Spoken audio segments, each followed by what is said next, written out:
Were you ever told that that sharp ringing noise meant that someone's talking about you? No? Come on, really? That's what I was told when I was a kid. I know now as an adult it's absolutely not true, but I did have a patient the other day come in and tell me that that sharp ringing noise meant that someone must be talking about them. Let's take a look at what we really found.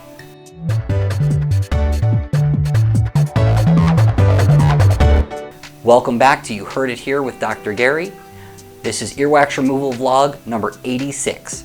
In this episode, we're going to take a look in a patient's ear and see exactly what came out and what led them to believe the old wives' tale that the ringing in their ears meant that someone was talking about them. Like I said in the intro, this patient came in reporting fullness in their ears and a lot of ringing. In fact, they came in telling me that they must be the most popular person in the world because they had heard that the more their ears ring, the more people were talking about them. As we look in this ear, you see a complete and utter impaction. Absolutely no view of the eardrum at all. We're going to use the curette to start removing this wax. Now, of course, we did ask the patient, are you a Q-tipper? Are you using Q-tips? And their answer was no.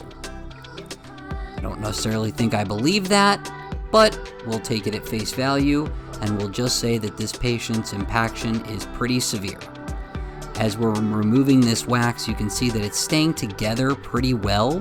That darker color does indicate that it's been in there for a while, especially as we get a little bit deeper down the ear canal. We can start to see the very top of the eardrum as we remove this wax. All right, let's get that out. Now, one of the comments that we always get in the videos is, why do we cut away so much? So we're trying to see if we can do a little bit less cutting to show you more the real time and how long this actually takes. So this last little bit that we just took out, or a lot of it that we just took out, was actually very close to the eardrum. So now we're going to get down there and gently kind of peel it away and hopefully be able to get all of this earwax out. Given the location of this earwax, we're going to be using a little bit of irrigation if this doesn't all come out in one large chunk. As you see, we're pulling it away from the eardrum very gently and carefully. This is not causing any discomfort to the patient because we're staying away from the ear canal wall and not contacting the actual eardrum, of course.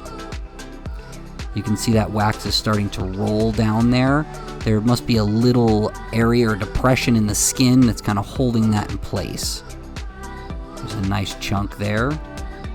As we come down again, we're able to see the majority of the eardrum and that ear canal and just that little bit of wax that's just really stubborn and kind of stuck down there. Is it gonna come out here? At least a big chunk of it does. Alright, so we're going to keep at this, keep gently rolling it out, and at least setting it up that if we have to use the irrigation, it should all come out in a nice chunk for them. Again, we're going to use one of my favorite videos to represent the irrigation. I can't have my hands in multiple places at once, so now that we're going to do the irrigation, we'll be able to see exactly what's down there, and if that earwax came out in a big chunk. Look at that, it's right at the opening of the ear canal, and that is the piece that was right on the patient's eardrum. As we look down in the ear canal, it is a little bit red, not surprising with the amount of digging that we did, but that eardrum does look pretty healthy. Earwax removal vlog number 86 is coming to a close. Take a moment to like and subscribe, tell a friend, and please take a look at some of our other videos on topics other than just earwax removal. We look forward to seeing you in the next video.